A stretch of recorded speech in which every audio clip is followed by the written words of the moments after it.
Hello everyone, welcome to our YouTube channel Learn English with Swati.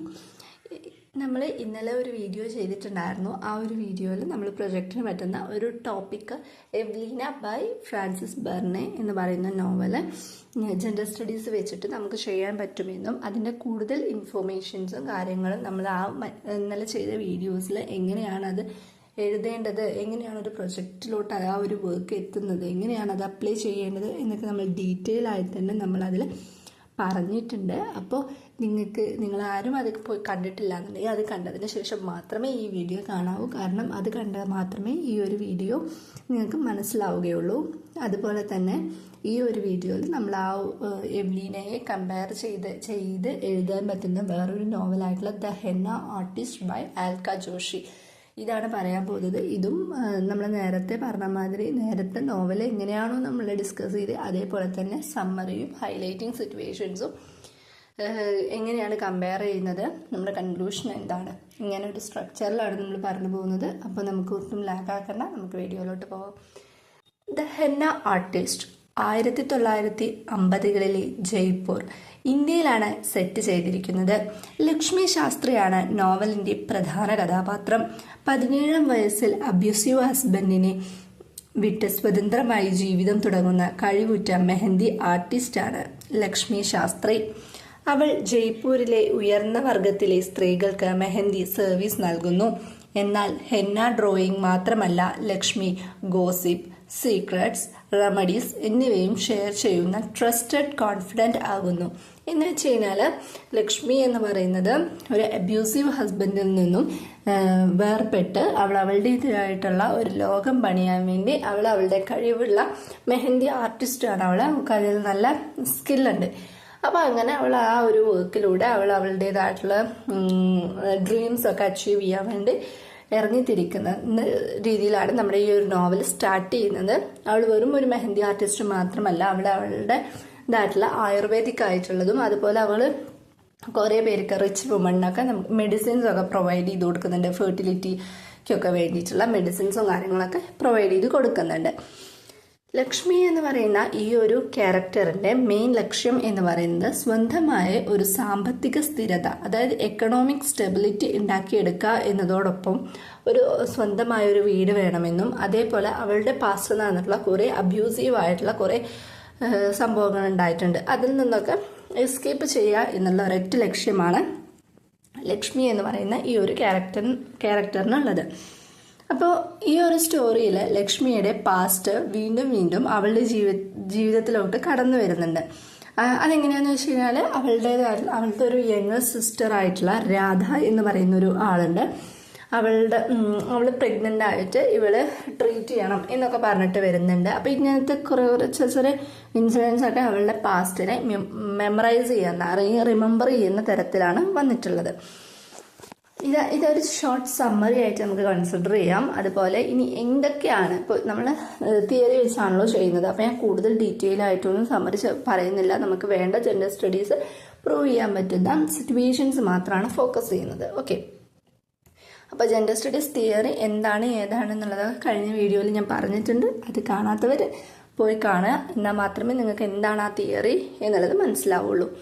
അപ്പോൾ നമുക്ക് situations ഏതൊക്കെയാണ്, highlighting situations of gender studies. Okay, first situation, ലക്ഷ്മിയെ 17ാം വയസ്സിൽ വിവാഹം കഴിക്കുക എന്നുള്ളത് ഒരു സോഷ്യൽ പ്രഷറൈസിങ് ആണ്. അതായത് സൊസൈറ്റിയുടെ ഒരു തിങ്കിങ് എന്താണെന്ന് വെച്ച് കഴിഞ്ഞാൽ ഒരു 17 വയസ്സ് കഴിഞ്ഞ് കഴിഞ്ഞാൽ പെൺകുട്ടികളെല്ലാവരും എന്ത് ചെയ്യണം, മാരേജിന് സമ്മതിക്കണം, അല്ലെങ്കിൽ മാരേജ് കഴിഞ്ഞ് പോകണം എന്നുള്ള ആ ഒരു പെർസ്പെക്റ്റീവാണ് ആ ഒരു കാലഘട്ടത്തിൽ ഉണ്ടായിരുന്നത്.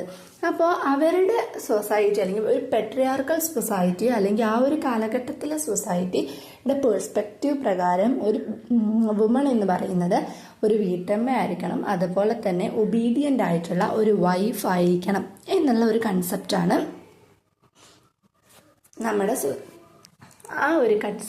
നമ്മുടെ ആ ഒരു സൊസൈറ്റിക്ക് ഉണ്ടായിരുന്നത്. അപ്പോൾ ഈ ഒരു കൺസെപ്റ്റിനെ ബ്രേക്ക് ചെയ്തിട്ടാണ് ലക്ഷ്മി എന്ന് പറയുന്ന ഇതിലെ പ്രൊട്ടഗോണിസ്റ്റ് അബ്യൂസീവ് ആയിട്ടുള്ള ഒരു മാരേജിൽ പെടുകയും അതിൽ നിന്ന് കുറേ ബ്രൂട്ടലായിട്ടുള്ള ട്രീറ്റും കാര്യങ്ങളും ഹസ്ബൻഡിൽ നിന്ന് കുറേ ക്രുവാലിറ്റിയും കിട്ടിയതിന് ശേഷം മാത്രമാണ് അവൾ അവിടുന്ന് എസ്കേപ്പ് ചെയ്യുക, അവൾ അവളുടേതായിട്ടുള്ളൊരു സ്റ്റാൻഡിലോട്ട് എത്തുകയും ചെയ്യുന്നത്. അപ്പോൾ ആ ഒരു ടൈമിൽ സൊസൈറ്റി അവളെ പറയുന്നുണ്ട്, നീ ഒരു നല്ല പെൺകുട്ടിയല്ല. ഒരു നല്ല പെൺകുട്ടി എന്ന് പറയുന്നത് എന്തൊരു കാര്യം നടന്നാലും അല്ലെങ്കിൽ ഹസ്ബൻഡിൽ നിന്നോ ഹസ്ബൻഡിൻ്റെ വീട്ടിൽ നിന്നോ എന്തൊക്കെ സംഭവിച്ചാലും അവരത് സമ്മതിച്ച് അനുകൂലിച്ച് ആക്സെപ്റ്റ് ചെയ്ത് നമ്മൾ സഹിച്ച് സ്ട്രഗിൾ ചെയ്ത് സഫർ ചെയ്ത് നടക്കണം എന്നുള്ളതാണ്. ആ ഒരു പെർസ്പെക്റ്റീവിൽ അല്ലെങ്കിൽ ആ ഒരു സൊസൈറ്റിയുടെ പെർസ്പെക്റ്റീവിൽ വുമൺ എന്ന് പറയുന്നത് അല്ലെങ്കിൽ ഒരു ഗുഡ് വുമൺ എന്ന് പറയുന്നത് ഇതാണ് എന്നാണ് പറയുന്നത്. എന്നാൽ അതിനെയൊക്കെ ബ്രേക്ക് ചെയ്തിട്ടാണ് ലക്ഷ്മി എന്ന് പറയുന്ന ഈ ഒരു ക്യാരക്ടർ നമുക്ക് ഫസ്റ്റ് ബിഗിനിങ് ഓഫ് ദി സ്റ്റോറിയിൽ തന്നെ കാണാൻ പറ്റുന്നത്. ഈ ഒരു സിറ്റുവേഷനിൽ നമുക്ക് ജെൻഡർ സ്റ്റഡീസ് അപ്ലൈ ചെയ്യാം. ഇനി അനദർ സിറ്റുവേഷൻ എന്ന് പറയുന്നത് ലക്ഷ്മി അവിടെ നിന്ന് ഒരു അബ്യൂസീവ് ഹസ്ബൻഡിൽ നിന്നും ഇറങ്ങിയതിനു ശേഷം അവിടെ ഒരു മെഹന്തി ആർട്ടിസ്റ്റായി മാറുന്നുണ്ട്. അതുപോലെ ആർട്ടിസ്റ്റായി മാറുന്നുണ്ട്. പക്ഷെ സൊസൈറ്റിയുടെ വ്യൂ പ്രകാരം ജസ്റ്റ് ഒരു എക്കണോമിക് നെസസിറ്റിക്ക് വേണ്ടി മാത്രമാണ് ഒരു വുമൺ ജോബിന് ജോലി കിട്ടേണ്ടത്. അല്ലാതെ അവരുടെ അംബീഷൻസ് നടക്കാൻ വേണ്ടിയോ അവരുടെ ഡ്രീംസ് ഫുൾഫിൽ ചെയ്യാനോ വേണ്ടി ആവരുത് എന്നുള്ള ഒരു പെർസ്പെക്റ്റീവാണ് ആ ഒരു ടൈമിൽ സൊസൈറ്റിക്ക് ഉണ്ടായിരുന്നത്. അപ്പോൾ ആ ഒരു ടൈമിൽ റിച്ച് ആയിട്ടുള്ള കുറേ കസ്റ്റമേഴ്സ്, അതായത് വുമണ് തന്നെ ലക്ഷ്മി എന്ന് പറയുന്ന ഈ ഒരു ക്യാരക്ടറിന് വന്നിട്ടുണ്ടായിരുന്നു. അവളൊരു മെഹന്തി ആർട്ടിസ്റ്റ് ആണെന്ന് പറഞ്ഞു. അപ്പോൾ ഇവളുടെ കസ്റ്റമേഴ്സ് മിക്കവരും എന്താണ് റിച്ച് വുമൺ ആണ്. അപ്പോൾ അവരുടെ പേഴ്സണൽ കാര്യങ്ങളെല്ലാം ഷെയർ ചെയ്യുന്നതും അതിനുള്ള റെമഡീസ് അല്ലെങ്കിൽ അതിനുള്ള ഒരു പീസ്ഫുൾ ആയിട്ടുള്ള റിപ്ലൈസും ഒപ്പീനിയൻസും ഒക്കെ കൊടുത്തിട്ടുണ്ടായിരുന്നത് ലക്ഷ്മി എന്ന ഈ ഒരു പ്രൊട്ടഗോണിസ്റ്റ് ആയിരുന്നു. അപ്പോൾ ഇവിടെയും നമുക്ക് എന്ത് ചെയ്യാം, നമ്മുടെ ജെൻഡർ സ്റ്റഡീസ് അപ്ലൈ ചെയ്യാവുന്നതാണ്. തേർഡ് സിറ്റുവേഷൻ എന്ന് പറയുന്നത് രാധ എന്ന് പറയുന്ന നമ്മുടെ ലക്ഷ്മിയുടെ യങ് സിസ്റ്റർ ഉണ്ട്. അവള് പ്രഗ്നൻ്റ് ആവുന്നുണ്ട്, ടീനേജിൽ തന്നെ പ്രഗ്നൻ്റ് ആവുന്നുണ്ട്. അപ്പോൾ ഈ ഒരു ടൈമിൽ സൊസൈറ്റി ബ്ലെയിം ചെയ്യുന്നത് അവളെ മാത്രമാണ്. ഒരിക്കലും അവളുടെ ഇതിലോട്ട് എത്തിച്ച മെയിലിനെയോ അല്ലെങ്കിൽ അതിന് കാരണക്കാരനായ ആണിനെയോ ഒന്നും കുറ്റം പറയുന്നില്ല. മെയിൽ പാർട്ട്ണർ എപ്പോഴും എന്താണ് അവരവരുടെ സ്കില്ല് ചെയ്തു, നീ എന്ത് ചെയ്യണം, നീ ആയിരുന്നു സൂക്ഷിക്കേണ്ടത് എന്ന് പറഞ്ഞ് ഇവളെ ആയിരുന്നു ബ്ലെയിം ചെയ്തുകൊണ്ടിരുന്നത്. അപ്പോൾ നമ്മുടെ രാധ അല്ലെങ്കിൽ നമ്മുടെ ഒരു സൊസൈറ്റിയുടെ ആ ഒരു കാലഘട്ടത്തിലുള്ള പെർസ്പെക്റ്റീവ് എന്ന് പറയുന്നത് ഒരു പെണ്ണിന് ഒരിക്കലും എന്താണ് ഇത്തരത്തിലുള്ള കാര്യങ്ങളൊന്നും സംഭവിക്കാൻ പാടില്ല. അവരത്രയും വെർജിനിറ്റി കീപ്പ് ചെയ്യുന്നവരായിരിക്കണം. അതുപോലെ ബോയ്സ് എങ്ങനെയൊക്കെ ഇങ്ങോട്ട് ചെയ്താലും ബ്ലെയിം ചെയ്യപ്പെടേണ്ടത് ഫീമെയിലാണ് എന്നുള്ളതാണ് ആ ഒരു ടൈപ്പിൽ അല്ലെങ്കിൽ ആ ഒരു ടൈമിൽ നമ്മുടെ സൊസൈറ്റി പറഞ്ഞിട്ടുണ്ടായിരുന്നത്. ഇവിടെ നമുക്ക് സൊസൈറ്റിയുടെ ഒരു ഇരട്ടത്താപ്പ്, ഡബിൾ സ്റ്റാൻഡ് നമുക്ക് കാണാൻ കഴിയും. ഇവിടെയും നമുക്ക് ജെൻഡർ സ്റ്റഡീസ് അപ്ലൈ ചെയ്യാം.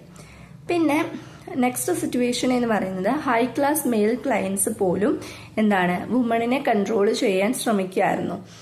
അതായത് ഇപ്പോൾ ഏതൊരു ഹൈ ക്ലാസ് ആയിക്കോട്ടെ, ലോവർ ക്ലാസ് ആയിക്കോട്ടെ, മിഡിൽ ക്ലാസ് ആയിക്കോട്ടെ, ഏത് കാറ്റഗറിയിലുള്ള വുമൺ ആണെന്നുണ്ടെങ്കിലും അവരൊക്കെ എന്താണ് ഡൊമിനൻസ് അനുഭവിക്കുന്നവരാണ്. കാരണം എല്ലാ മെന്നും, മിഡിൽ ക്ലാസ്സിലെ മെന്നും ഹയർ ക്ലാസ്സിലെ മെന്നും ലോവർ ക്ലാസ്സിലെ മെന്നും ഒക്കെ അവരവരുടേതായിട്ടുള്ള പവർ അവരുടെ വൈഫിൻ്റെ മേലെ കൊടുക്കുന്നുണ്ട്. ആരും തന്നെ സ്നേഹത്തോടെയോ ഇഷ്ടത്തോടെയോ അല്ല അവരുടെ വൈഫിനെ കാണുന്നത്. വെറും ഒരു ഒബ്ജക്റ്റായിട്ടോ ഒരു പ്രൊഡക്റ്റായിട്ടോ അല്ലെങ്കിൽ അവരൊക്കെ പറയുന്നത് കേട്ട് നടക്കുന്ന ഒരു പാവയായിട്ട് മാത്രമായിരുന്നു കണ്ടിട്ടുണ്ടായിരുന്നത്. അപ്പോൾ ആ ഒരു ടൈമിൽ ഇവള് ഇതിനുള്ള എന്താ പറയുക ഇവളുടെ ക്ലയൻസ് എല്ലാം നമ്മൾ പറഞ്ഞു റിച്ച് വുമൺ ആണെന്ന് പറഞ്ഞു. അപ്പോൾ എന്താണ് അവർ അനുഭവിക്കുന്ന കുറേ സ്ട്രഗിളൊക്കെ ഇവളോട് പറയുമ്പോൾ ഇവൾ കുറേ ഒപ്പീനിയൻസും കാര്യങ്ങളൊക്കെ പറഞ്ഞു കൊടുക്കുന്നുണ്ട് അവർക്ക് വേണ്ടിയിട്ട്. ഇവിടെയും നമുക്ക് ജെൻഡർ സ്റ്റഡീസ് അപ്ലൈ ചെയ്യാവുന്നതാണ്. ഇത്രയും സിറ്റുവേഷൻസ് ഒരു ഹൈലൈറ്റിംഗ് സിറ്റുവേഷൻസ് എന്നുള്ള രീതിക്കാണ് ഞാൻ പറഞ്ഞിട്ടുള്ളത്. ഇതിലേറെ സിറ്റുവേഷൻസ് ഉണ്ട്, അത് നിങ്ങളിനി നോക്കിക്കഴിഞ്ഞാൽ നിങ്ങൾക്ക് മനസ്സിലാവും. അപ്പോൾ ഇങ്ങനെയാണ് നമ്മൾ ഒരു പ്രൊജക്റ്റിലോട്ട് നമ്മൾ സിറ്റുവേഷൻസ് ആഡ് ചെയ്യേണ്ടത്. ഇനി ഇതെങ്ങനെയാണ് ഈ രണ്ട് എവ്ലീന ആൻഡ് ദ ഹെന്ന ആർട്ടിസ്റ്റ് എന്ന് പറയുന്ന ഈ രണ്ട് വർക്ക് തമ്മിൽ കമ്പയർ ചെയ്യുന്നത് എന്ന് ചോദിച്ചു കഴിഞ്ഞാൽ, ഫസ്റ്റ് എവ്ലീന എന്ന് പറയുന്ന നോവലിൽ നമുക്കൊരു ടിപ്പിക്കൽ ട്രഡീഷണൽ വുമണിനെ കാണാമെങ്കിൽ ദ ഹെന്ന ആർട്ടിസ്റ്റ് ലക്ഷ്മീനെ നമുക്കൊരു മോഡേൺ വുമൺ ആയിട്ടോ നമ്മുടെ പെട്രിയാർക്കൽ സിസ്റ്റത്തിന് എഗെയിൻസ്റ്റ് ആയിട്ട് ജീവിക്കുന്ന ഒരു വുമണിനെയാണ് നമുക്ക് കാണാൻ കഴിയുന്നത്. അതുപോലെ എവ്ലീന പറയുന്ന അത്രയും ഒബീഡിയൻ്റ് ആയിട്ടുള്ള എല്ലാ കാര്യങ്ങളും സഫർ ചെയ്യുന്ന, ലോയാലിറ്റി കീപ്പ് ചെയ്യുന്ന ഒരാളാണ് എവ്ലീന. എന്നാൽ ലക്ഷ്മി എന്നത് ബോൾഡ് ആയിട്ടുള്ള, ഇൻഡിപെൻഡൻ്റ് ആയിട്ടുള്ള, അവൾക്ക് അവളുടേതായുള്ള ഒരു സ്റ്റാൻഡുള്ള ഒരു ലേഡിയാണ് ലക്ഷ്മി എന്ന് പറയുന്നത്. അപ്പോൾ ഈ ഒരു രണ്ടിലും നമുക്ക് ഒരു ജെൻഡർ സ്റ്റഡീസ് എന്ന് പറയുന്ന ഈ ഒരു തിയറി അപ്ലൈ ചെയ്യാം. അതുപോലെ തന്നെ ഈ ഒരു രണ്ട് നോവലും നമ്മൾ കമ്പയർ ചെയ്ത് വരുന്ന സമയത്ത് നമുക്ക് അവിടെ ഒരു ട്രാൻസിഷൻ ഓഫ് വുമൺ നമുക്ക് കാണാൻ പറ്റും. കാരണം ഒരു ടൈമിൽ 18th സെഞ്ച്വറിയിൽ ഉണ്ടായിരുന്ന വുമൺ ടു 20th സെഞ്ച്വറിയിൽ ഉണ്ടാകുന്ന വുമൻ്റെ ആ ഒരു ട്രാൻസിഷൻ നമുക്ക് ഇവിടെ കാണാൻ കഴിയുന്നതാണ്. അപ്പോൾ ഇങ്ങനെയാണ് നമ്മളൊരു പ്രൊജക്റ്റിലോട്ട് നമ്മുടെ കൺക്ലൂഷൻ വഴി നമ്മൾ എത്തേണ്ടത്. നമ്മുടെ ഫൈൻഡിങ്സും നമ്മൾ ഈ ഒരു പ്രൂവിങ് സിറ്റുവേഷൻസും ഒക്കെ ഉപയോഗിച്ച് നമ്മൾ എത്തേണ്ടത് ഇങ്ങനെയാണ് നമ്മളൊരു പ്രൊജക്റ്റ് എഴുതേണ്ടതും. അപ്പോൾ നിങ്ങൾക്ക് എല്ലാവർക്കും ഈ ഒരു വീഡിയോ ഹെൽപ്ഫുള്ളായി, ഇൻഫോർമേറ്റീവായി, എങ്ങനെയാണ് ഇത് എഴുതേണ്ടത് എന്നൊക്കെ മനസ്സിലായിട്ടുണ്ട് എന്നുണ്ടെങ്കിൽ എന്താ പറയുക, നിങ്ങൾ കമൻ്റായിട്ട് പറയണം. അതുപോലെ തന്നെ എന്തെങ്കിലും ഡൗട്ട്സോ കാര്യങ്ങളോ അതോ ഇതുപോലത്തെ വേറെ ഏതെങ്കിലും വർക്ക്സിനെ പറ്റി നിങ്ങൾക്ക് അറിയണമോ എന്നുണ്ടെങ്കിൽ നിങ്ങൾ എന്തായാലും കമൻ്റായിട്ട് പറയണം. എന്നാൽ ഞാൻ നിങ്ങൾക്ക് ഒന്നുകൂടി ഈസി ആയിട്ടുള്ള രീതിക്ക് ഞാൻ പറഞ്ഞു തരുന്നതായിരിക്കും. അതുപോലെ നിങ്ങൾക്ക് എന്തെങ്കിലും സജഷൻസ് ഉണ്ടെങ്കിൽ കമൻറ്റ് ബോക്സിൽ പറയാവുന്നതാണ്. ഇനി അടുത്ത വീഡിയോ നമ്മൾ ഉടൻ തന്നെ ചെയ്യുന്നതായിരിക്കും, വേറൊരു നോവൽ വെച്ച്, വേറൊരു തിയറി വെച്ചിട്ട്. അപ്പോൾ ആ ഒരു വീഡിയോ കാണാൻ വേണ്ടി നിങ്ങൾ ഈ ചാനൽ എന്തായാലും സബ്സ്ക്രൈബ് ചെയ്ത് വയ്ക്കുക. അതുപോലെ ഈ ഒരു വീഡിയോ നിങ്ങൾക്ക് ഇഷ്ടപ്പെട്ടു എന്നുണ്ടെങ്കിൽ ലൈക്ക് ചെയ്യുക, നിങ്ങളുടെ ഫ്രണ്ട്സിനും റിലേറ്റീവ്സിനും ഷെയർ ചെയ്ത് കൊടുക്കുക. അതുപോലെ ഈ ഒരു വീഡിയോ ഫസ്റ്റ് തൊട്ട് എൻഡ് വരെ കണ്ടാൽ മാത്രമേ നിങ്ങൾക്ക് അതെന്താണ് പ്രോപ്പറായിട്ട് എന്ന് മനസ്സിലാവുള്ളൂ. അപ്പോൾ ഓക്കെ, ഇതുവരെ കേട്ട എല്ലാവർക്കും ഒരുപാട് നന്ദിയുണ്ട്. അതുപോലെ നിങ്ങൾക്ക് ഇതുപോലെ ഒരുപാട് വീഡിയോസ് നമ്മൾ അപ്ലോഡ് ചെയ്തിട്ടുണ്ട് നമ്മുടെ ചാനലിൽ. അപ്പോൾ നിങ്ങളതെല്ലാം പോയി കണ്ടു കഴിഞ്ഞാൽ തന്നെ നിങ്ങൾക്ക് ഒരുവിധം പ്രൊജക്റ്റിനെ കുറിച്ചിട്ടുള്ള അവയർനെസ് കിട്ടും, നിങ്ങളുടെ പേടി മാറും, നന്നായിട്ട് പെർഫോം ചെയ്യാൻ പറ്റുകയും ചെയ്യും. ഓക്കെ, അപ്പോൾ anyway thank you for watching.